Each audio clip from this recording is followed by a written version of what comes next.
Well, it's time to talk sports with the man, the myth, the legend, one or third, I guess we could say, of Roc and Manuch with Jimmy B over on Fox Sports, 9:10 a.m. Here he is, ladies and gentlemen, Dan Manucci, Roc and Manuch, and Jimmy B, always giving us the insight of what's happening in sports. Dan, how you doing, man? I'm doing good. It's a combination. Basically, got a couple Italians and this Irish kid, off to the side. So Roc coming in to Jimmy B. We bring the sauce and the meatballs. He brings the cabbage, and we just kind of blend it all together, Bradley. And that's what kind of happens on Roc and Manuch to Jimmy B every day, 1 to 4 on Fox Sports 910. I love it. And what's really great is that you guys do not hold back. You guys talk not just about, of course, Arizona sports. You talk all sports, because it blends back to Arizona and everything we do. But you guys are on fire. That's what I love about you. And that's why I love having you come in, because you give us the lowdown on what we're seeing. All right, let's get into Cardinals first. They redeemed themselves over the weekend, this past weekend. What do you think? Well, you know what? As they say in Texas, Bradley, it was a whole mess of ugly, but they won. And that's the key. Like I tell my quarterbacks, I'd rather see an ugly completion than a pretty interception.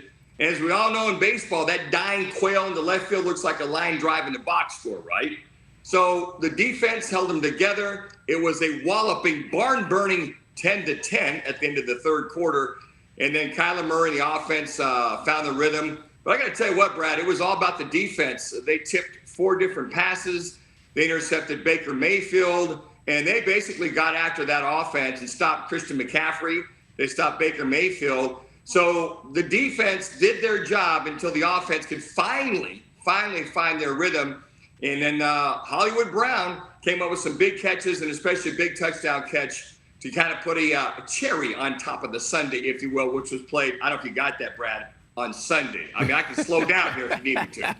All right, we're going to come back to the Cardinals because there's some things I want to talk to you about with this past game with the player and stuff that's going on.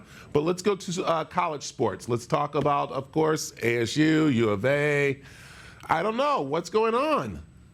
Well, ASU, I got to tell you what, Brad, they hung in there for, halftime for 3 good quarters. They gave USC all they could handle for those 3 quarters. Then USC pulled away. And USC is the 6th-ranked team. So I like what Sean Aguano's doing with that team. He's moving them in the right direction. A lot of discipline, a lot of accountability. And Emory Jones, quarterback, did a very, very good job. But again, they were very competitive.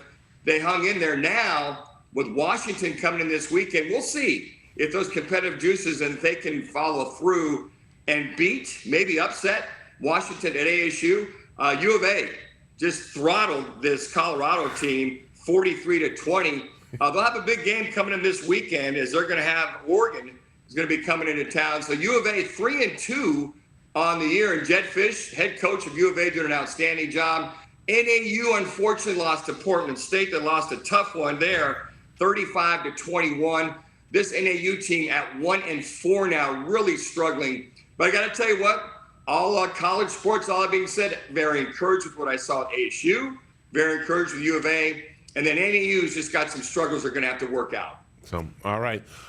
Basketball season has started. The Suns, they started off with controversy with the owner and players, some moving around there and stuff. And then they played their first exhibition game, we know, on this past week. What'd you think? What'd you see? The Adelaide 36ers, that was the team. I think they were up by like 90 at one time on the Suns. But they lost. The Suns lost by 10, just an exhibition game. As you mentioned, preseason starts this week. Got a game in Vegas this past week. It's just a matter of getting everybody back on track, getting everybody in sync. Cam Johnson now starting instead of coming off the bench, because you look at all the scenarios that they're going to have. It's just everybody kind of getting familiar with each other, getting their sea legs back underneath them, and just making sure that they're ready to go. So I think the Suns will be just fine. DA seems to be fine at being DeAndre Ayton.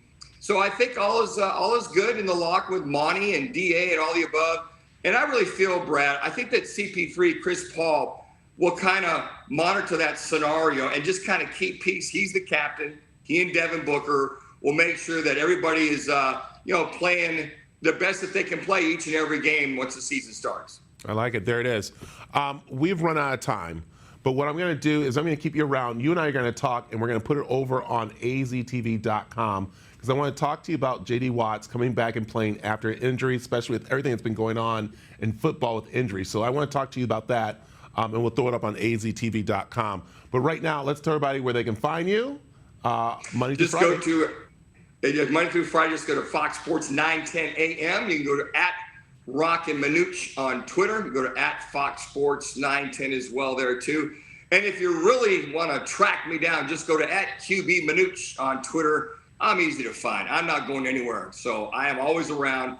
Bradley, always good to be with you. It's always good to talk to you, Dan. Thanks a lot for joining us.